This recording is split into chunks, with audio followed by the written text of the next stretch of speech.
program HighLights, we're going to present you some articles about different subjects, different categories. But let me introduce first the HighLights team. This is Rita, and she's going to talk about an amazing country, which is Japan. Kenza will talk about communication, Khadija about tourism, Riham about music, and I'm going to talk about dreams. I hope you enjoy our session, and let's start with the science section. Dreaming. Dreaming is one of the most mysterious experiences in our lives. We know that many artists have received their creative ideas from their dreams. But what do we know actually about it? You need to know that everybody dreams. Simply because you do not remember your dream does not mean you do not dream. Every human being dreams. Except in extreme psychological disorder, but men and women have different physical reactions, different dreams. Even blind people dream.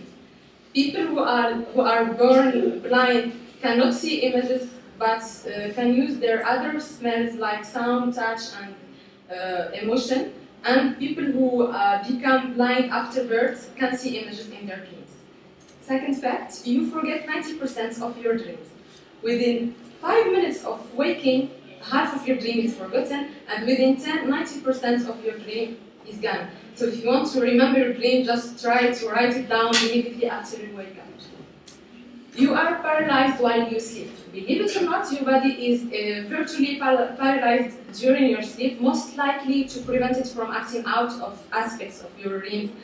And actually, glands start to secrete a hormone that helps induce sleep and make your body relax and become later virtually paralyzed. We only dream of what we know. Our dreams are frequently full of strangers who play out certain parts. Did you know that your mind is not inventing those faces? They are real faces of real people you have seen during your life. Actually, we have seen during our life hundreds or thousands of people, so we have an endless supply of characters for our brain to utilize during our dream. Then the last fact is dreams are not about what they are about. If you dream about some particular subject, it's not unlikely to be about it. Actually, dreams speak in a deeply symbolic language. So the mind tries to compare your dream to something similar.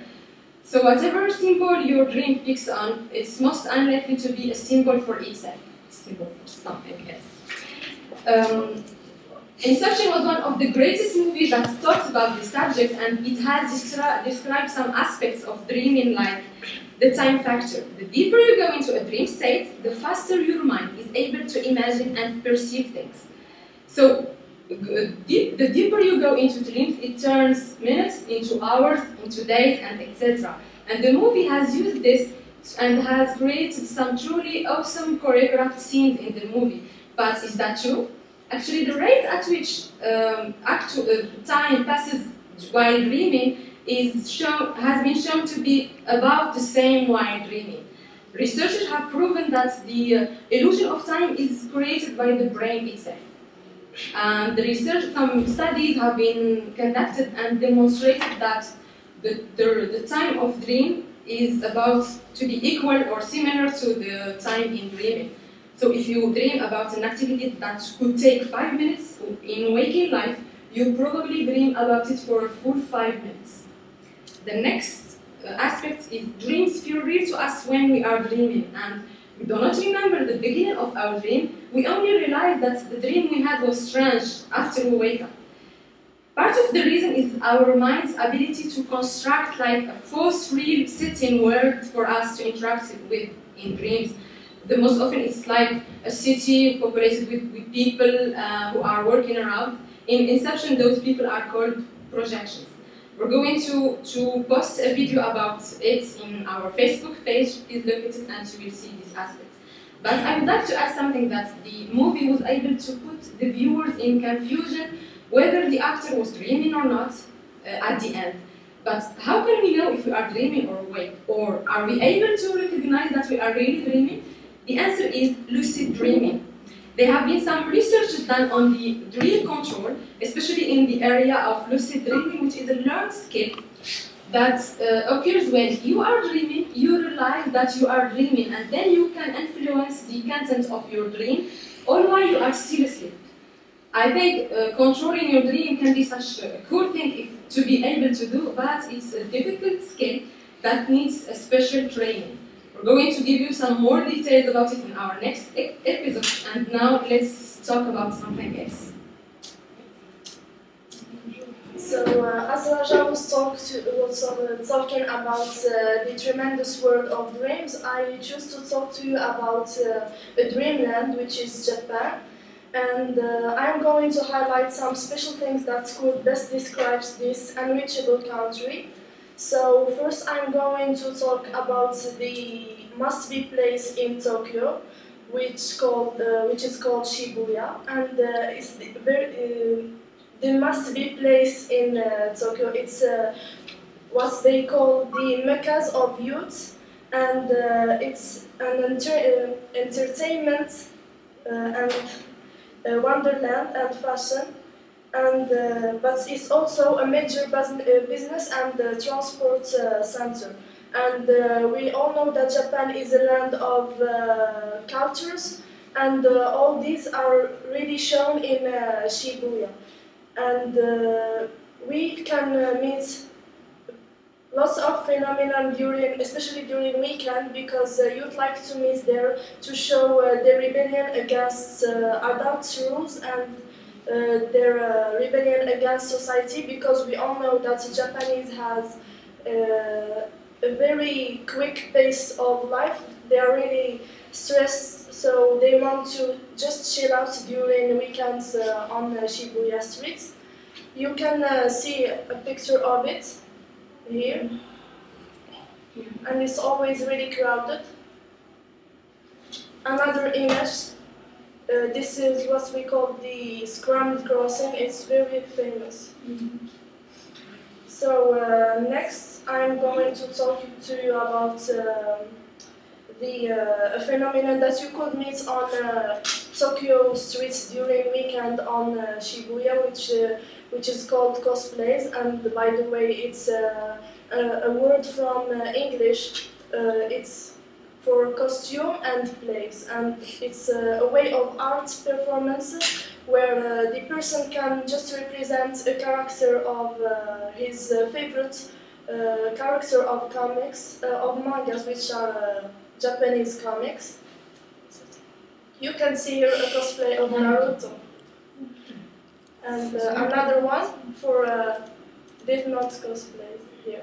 And by the way, if you haven't watched this manga, you have to, because it's really awesome. And I'm going to talk you and highlight the karaoke phenomenon. I thought it would be a great idea because we have just read about it. So you have to know that karaoke is very different from the European and American karaoke. In Japan, it's really what we call a karaoke box. You can rent it with your friends or with your family or whatever you want. And it's a room with sofas and low tables. And there is two menus, one for food, one for selected songs. And which is really great about it, that in Japan it is really made for just for fun and to enjoy your time. It's not a matter of how you can sing or if you can sing well. You can just pass the night there, because they think that it's a really good way to have a free night's sleep, because it's really cheap there. But you have to leave before 6 a.m. or they will kick you out. So you can see here the karaoke box is featured in the film Lost in Translation, if you have watched it. And that's all. And this is the manga that I told you about. It's another manga that you have to read. And the vacation. And yeah, and if you want to know about the Japan history, it's really one of my favorite films. So that's all about my section. Thank you. And of course, if you want to go to Japan, you should have a good communication skills. Why I should communication? Because communication is essential in everything we do. We communicate with our friends, family, relatives, and etc. Without communication, we would not succeed and we would not manage our relation with others. So what is communication? Communication is the art of transmitting information, ideas, and attitudes from one person to another. It's also the process of meaningful interaction among human beings. There are four ways for communication. The first one is spoken words. It relies on non-verbal symbols like words and languages. The third one is visual image. It's when we see an image and we know what does it mean. In this case, it's the image which communicates the information. After there is the written words, and finally body language like facial body posture, facial expressions, and eye movement. There is the communication involves a sender who sends information and the receiver who receives this information by a medium. But sometimes there are some barriers who stop this communication, like noise or poor communication skills, or also differences of languages. There is four types of communication. The first one is the intrapersonal communication. It's the communication within oneself. For example, when we talk with ourselves in front of the mirror. The second one is interpersonal communication. It's a communication between two people as individuals. The third one is a small group. It's when it's composed of three or more people communicating with a common purpose. For example, to discuss about something or to find the solution or also to make decision. For the fourth one is public. It's one or more senders communicating with a large group of receiver like me or teacher, and and finally there is mass. It's one or more senders communicating with a limited number of receivers who are not physically present, like radio or TVs. And as conclusion, communication could come as easy as everything else we do, because we learn how to communicate from little kids, and we improve it while are growing up. And let me give you a small advice. It's in the new global and diverse workplace requires excellent communication skills, so do your best to improve it. It can be used also in the field of economy and tourism. What about tourism? I'm going to talk about Morocco and the importance of tourism. Moroccan Kingdom is an Arab developing country situated on the extreme northwestern corner of Africa. Because it is one of the rare Arab countries that don't have oil and gas resources, so Morocco's economy is mainly based on agriculture and industry. Indeed, these two sectors cannot consequently provide the Moroccan government with needed and expected incomes. Besides, they are unable to solve Morocco's crucial social and economic problems such as unemployment and poverty. The country's strategic geographical situation and unique natural assets encourage the whole society to see tourism as a future economic sector that society can rely on. So consequently, the government provides a great budget and energy to develop tourism. Moreover, it has established clear agreements with many countries to bring investors and create beneficial competitors. So, as you know, the challenge of 2010 didn't succeed in Morocco because the construction of new hotels didn't finish. So, Moroccan government is waiting for a new challenge of 2020. They are waiting to attract 2 million tourism by 2020. Now I'm going to talk about the importance of tourism.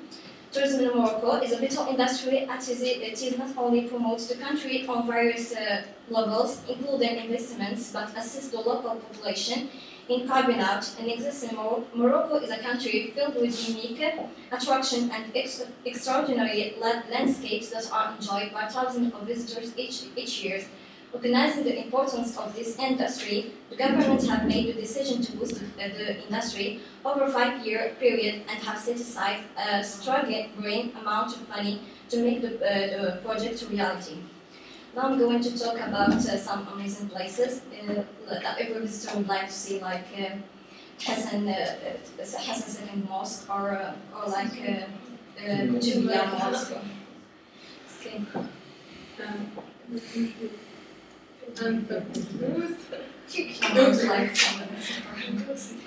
Okay, here is like Hassan Second Mosque. It is the largest mosque in Morocco and the 5th largest mosque in the world.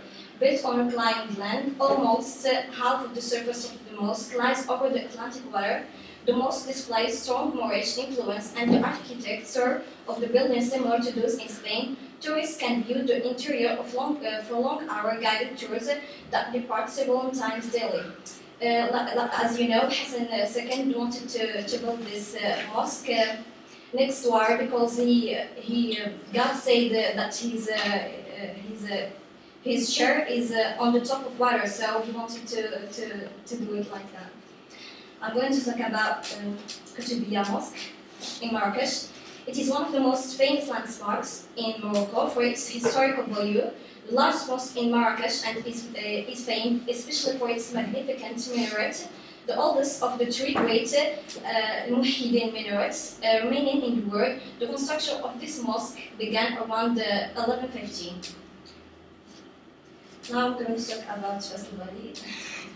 The old Medina of Fez is not to be missed, truly an extraordinary place which is hard to navigate. If you ever want to feel completely out of touch with the Western world, this is the place to go. Thanks to see our traditional open courtyard, style houses, Dar al-Ghalia, the artisans working on handmade crafts, Akode Karais, and the outside of mosques, it's only Muslims that are allowed to enter.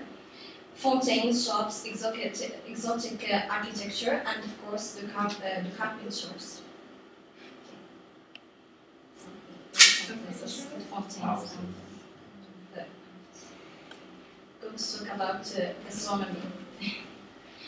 Now, we can't forget the importance of gastronomy in attracting tourists to our country. Morocco's cuisine is influenced by Africans, Arab, Berber, Jewish, Middle Eastern, and Moorish. Morocco produces a huge range of vegetables, spices, flowers, fruit, seafood, and meat in all kinds. The national dish of the country, as you know, is couscous, which is served with vegetables and meat. It is one of the most recognized North African dishes worldwide. Other well-known Moroccan dishes are bouffa, pastela, and tagine. Feel free. Okay, conclusion. Morocco is a fascinating travel destination, so rich in culture and heritage, land of wonders. People are very friendly, open and to foreigners, and very welcoming. It has everything you need for a wonderful trip. So why don't you come and spend a unique and amazing holiday here in Morocco? Okay, thank you. I'm going to finish with an entertaining subject about music. Yes, as my friend Lizzie said, that music is a crucial thing in Japan, such as currently. For me, I'm going to talk about the negative impacts of music on youth. Music is easily influenced during adolescence. Music is highly influential and creates impacts on youth. Constant exposures to negative issues such as sex, drugs, and violence, to invisible behaviors. Music is significant in adolescent lives. Most teenagers spend average to 5 to 6 hours listening to music and watching music videos. Therefore, music plays an important impact on youth in over the decades. I will discuss about music lyrics and music videos that create an impact on youth. I will also look at the possible ways of dealing with the rising issue. Music lyrics is an important part of music. It contains messages, feelings, and opinions that push the listener to do things in his life or in his future, such as sex and suicide and doing bizarre things. they wanna pretend, they wanna do like the other singers. Music lyrics have become increasingly explicit over the decades. Songs make references to sex, drugs, and violence, and like the past were sensitive. Despite music videos, I think that parents should stay with their children and talk to them about the topics of songs. But they should also watch their children, not to let them alone. And as for music videos, parents should spend more time with their children in television. They should discuss the content, and for music video producers, they should be also encouraged to produce music videos with more positive themes such as blood relationship, racial harmony, non-violence, conflict resolution, and drug avoidance. Thank you for